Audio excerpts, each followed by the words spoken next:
তামিম ইকবালের পর বাংলাদেশের দ্বিতীয় ব্যাটার হিসেবে আন্তর্জাতিক টি-টোয়েন্টিতে সেঞ্চুরি হাঁকালেন পারভেজ হোসেন ইমন।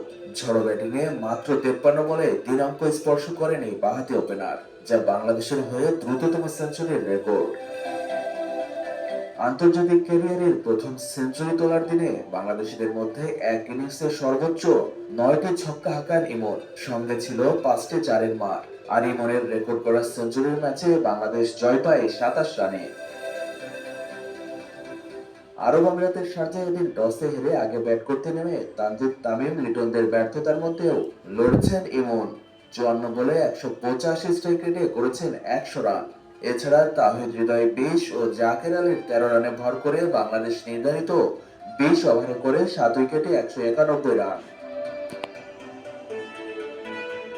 জবাবে আমিরাত অধিনায়ক মোহাম্মদ ওয়াসিমের ঝড়ো ফিফটিতে দারুণ শুরু করে স্বাগতিকরা।